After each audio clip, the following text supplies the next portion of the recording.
All I know is that Jacob Markstrom's a top-tier goaltender, arguably probably top 5 in the league. Pinder, where's he at statistically? This season for sure.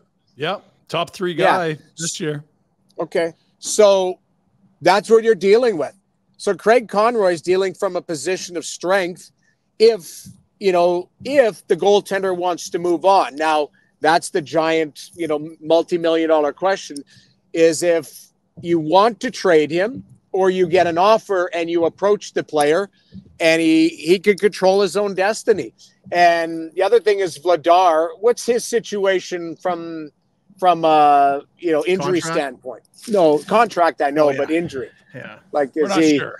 He's on IR, but it was weird that he was on IR because he worked the gate after apparently he was hurt, and Dustin Wolf was flying east, and we're like, really? So you let a hurt guy back up a game in the NHL? That's a little stinky. Yeah, unconfirmed, Jamie, just between us girls. And then the reports come out that they did go to talk to him about a deal with New Jersey. Yeah, it was very quick that Wolf was on a plane to Newark the day after Vladar worked the game as a backup and was working the gate, but then was on IR the next morning. I think there is whatever fire where there's smoke or whatever you want to call it. But you've got a lot of hockey to watch. You watch the entire league, but from where we sit, and I think it's unanimous across the board, we haven't seen him play this well as a Flame, and he's been a Flame for a little bit now. And I didn't not microscope focus on what he was in Florida or in Vancouver, but he is playing. I said it yesterday. He's playing the position as well as anybody can play it. He gave up 1 goal the other night on a jam play. Every night he's coming up with unbelievable saves. This is not a vacuum tight defense that he's playing behind right now. It's shorthanded breakaways. It's chance after chance, and he's standing on his head.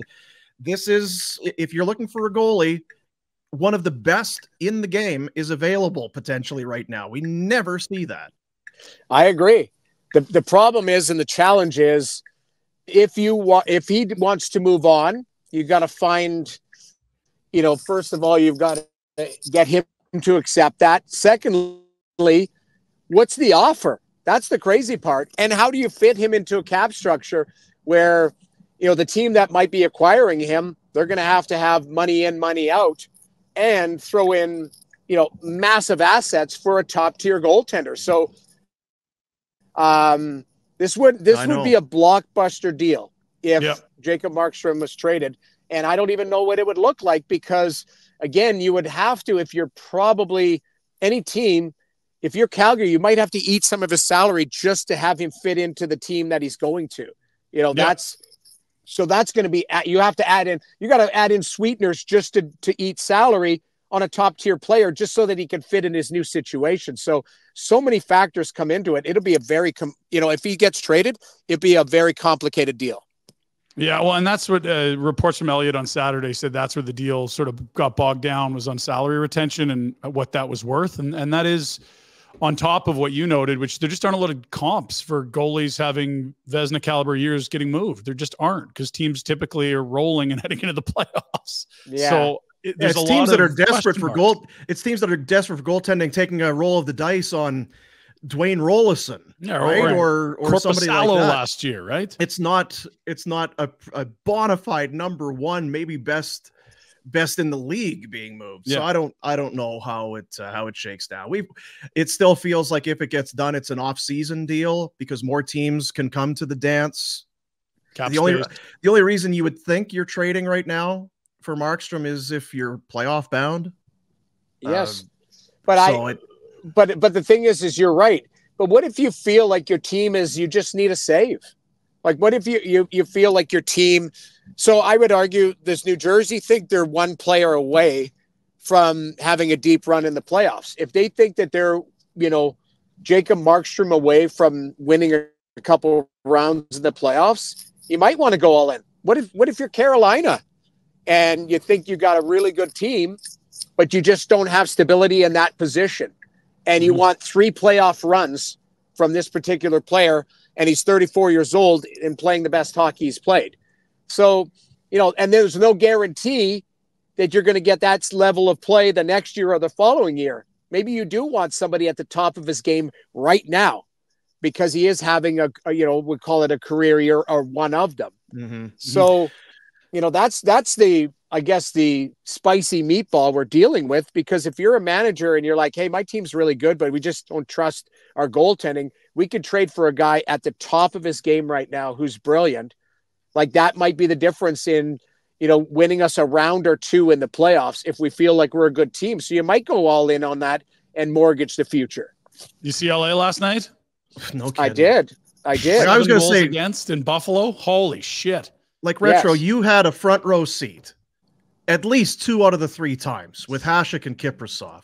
You've seen firsthand what a goalie can do for an average hockey team, let alone a team that maybe feels they're a player away. If you're the GM of the Devils or the Kings or one of these right now, and Markstrom, are you, having seen it yourself, are you not doing everything you can? I'm a goalie.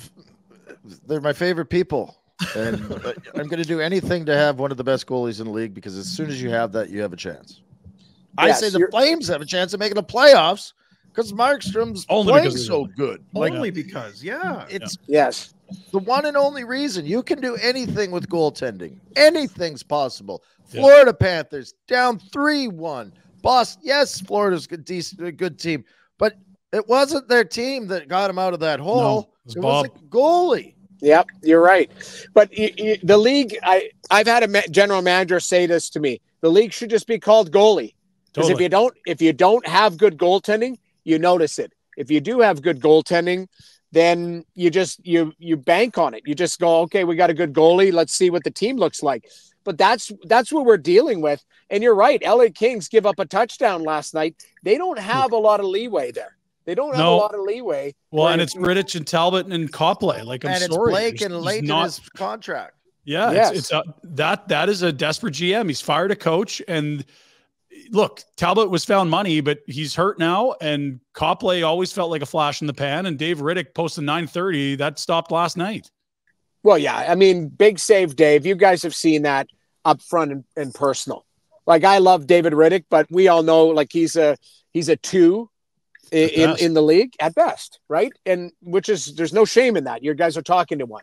So, at the end of the day, it's more about, if you feel like your team is a legitimate contender, which I do believe LA feels that, then why are you not having depth at every position, and not just depth that gets you through, like a serious player? I would be all in, but the problem is you need 2 to dance. Yeah. And what is Connie asking for? Because, they're not just trading. Hey, what is Connie asking for? I don't know.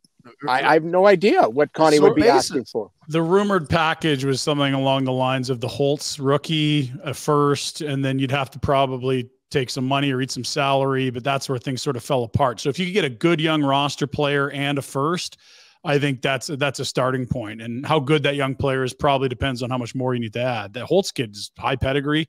Dawson Mercer's a guy you've talked about, Dino. I feel like that in a first, why wouldn't you keep talking on the phone? Yeah, I think you need to have, it has to be, like, I don't know if you're trying to stockpile draft picks if you're Connie. I think you need good young players. Like, that's the other thing. If you're retooling, you can get a little bit of both. You can get, like you said, the first rounder. You can also get a really quality, hot, I guess, prospect, a guy that could step right in or is close to playing in the NHL. But these packages have to be complex. And if you're eating salary, you don't just throw in a 7th rounder to eat salary. That's, that's money out of the pocket, right? I was going to ask and talk about that. And you may not have, I don't think any of us have the answers, but when the Zadorov deal was done, he goes to Vancouver on the basis that there was no salary retention. And that was big for the Flames. The Leafs really could have used Zadorov. Remember at the time there was talk he was going there weeks before that trade went down. But they did. I'm just wondering, what is the price? Because Zadorov was what, a $3-4 million player, right? We're talking about $1 to $2 million of salary retention for Markstrom. What if it's $3 million? What if it's north of that? Is that alone a first round pick? I don't know. We saw what it took for Montreal to take Sean Monahan. Yeah, that was a first round pick to take his essentially take his money.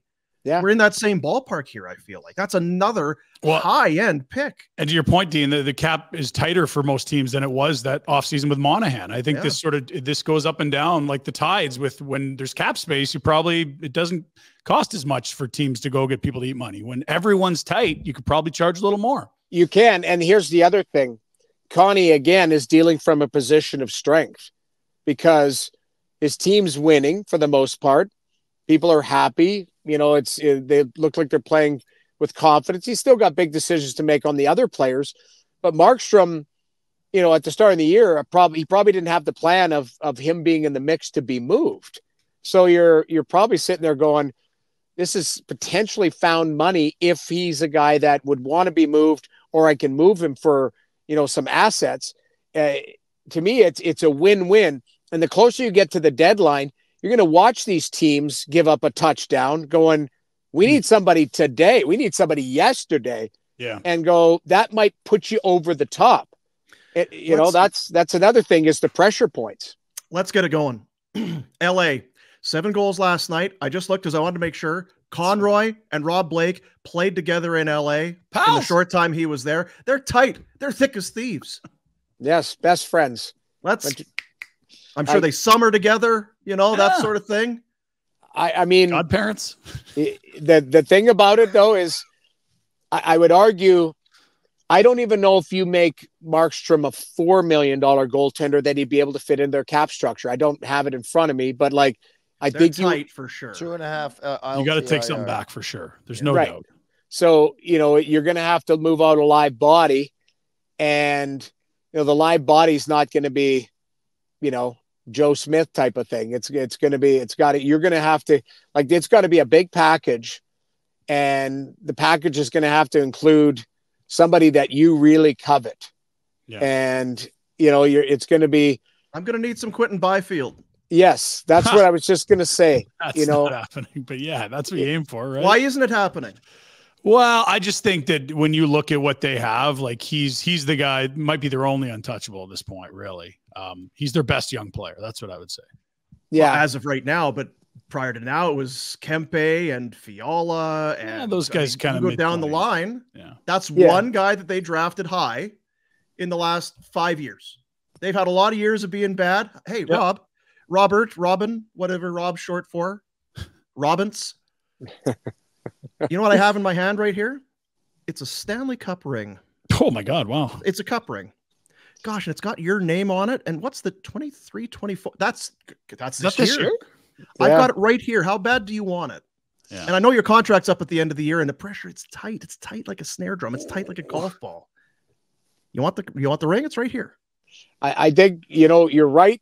It's just, do they think that they're a goalie away from winning a cup? Do they think they're a goalie away from being better than Colorado, Vancouver, Edmonton, Winnipeg, Vegas? They had a glimpse though, right? When Phoenix Copley was playing well at the start of the season. Great. They got a chance to see what that team is with good to above average. Like Copley was really good. I didn't see it coming. He was really good. Too. And I guess I don't know what his injury, I know he's on the LTIR and I don't know when he's coming back, but at least you have a glimpse as to what this team can be when goaltending isn't killing you. Yeah. I mean, they've been dreadful here for so long. It is. Hired their coach. Now they might go cheaper and cheerful and go, we're going to do the Aiden Hill type of, way. Blackwood. Yeah. You're right. Because I'm a big Mackenzie Blackwood guy. I think Blackwood's a really good goaltender, and we've never seen him in a winning situation. He was in Jersey in a rebuild. He's in San Jose in a rebuild. And if you look at that tandem statistically, they've got some stolen games. Their underlying numbers are pretty strong. I think Blackwood is a really nice find. The other thing that talking to people in LA, they don't have any goalies under contract for next year. I think Blackwood's got another year at even better. 2.8 or whatever. So you're right. Markstrom down to 4. He's your number 1 for the next 2.5 years. 3 playoff runs. Let's go, baby. Listen, I can make a case for it, but my point being is, if I'm Craig Conroy, I am asking for a king's ransom. Yeah, you're right. You might just go Quentin Byfield. Quentin Byfield gets it done, and Rob Blake hangs up the phone and goes, I can't do that. So then it's a non-starter. You know, you do have these conversations. Like Connie is not in the job of doing people favors right now. He's got to make his team better. So they have a first this year, no second, no third. Yeah. You know what? Hey, Robin, I'm not here to rape and pillage you. Just the Byfield kid. He's a great kid. He's been playing great. I don't need a bunch of picks. I'm here to help you, Rob. We're such tight buddies. Let's just, Retro, you know Rob, right? Get this thing. Blakey, don't you call him Blake? Weren't you guys hanging out? Yeah, we're best. You were hanging out at the rink there earlier. Kids were enamored. Remember, he loved the whale kids, joke. Yeah. He absolutely. He loves the whale joke. Everybody loves the whale. I've got a video. I have a video of the whale joke somewhere in my archives. No. Yes. Yeah. We got to get that. I thought that was maybe pre-video era. Yeah. I was dressed up as Dr. Spock, and I think Robin was Elvis. Monty was like Tequila Man or something. We had there was some real great outfits, put it that way. And Rhett, you were like Daffy Duck or something. I was Super Duck. Super Duck. There it was. Yeah. So anyways, but yes, getting back to the trade market, I think you're right. If Markstrom is the shining, star, Mackenzie Blackwood would be, plan B for some of these teams. And don't think that I would imagine that Jersey's called on him. I would think that Carolina's called on him. I would even think that Toronto may have called on Mackenzie Blackwood to see his availability. So it'd be interesting to see what Mike Greer does. And I watched, I'm sure you guys tuned in last night to Ottawa Columbus. I did that game. Elvis Merzlikins is available. Now Elvis comes with some baggage, unfortunately, but he's a decent goaltender. Elvis has left the building. Not a great year. No, thank you, Mama. Yeah. No, thank you, Mama.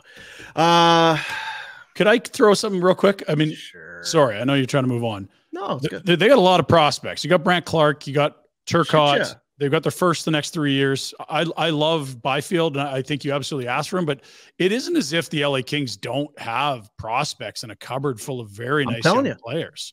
They've not been good for a while now. They've been picking high. They even moved out a bunch in the Winnipeg deal. They saw Dursey and Walker leave on the back end. They still got a bunch of good kids that aren't really playing big minutes there. And they've got Arvidsson in the last year of his deal. He's making big money. Okay, we'll take him as the maybe you need to keep whatever. You have the availability here to be that landing spot for some bad money and jettison out some guys that can be real difference makers. It's not that hard. Rhett says it all the time. We can do this. We can do it. It's just a matter of executing it. But I mean, if you get Markstrom to one of these teams, it instantly, pushes them up the standings as far as contender. Yes.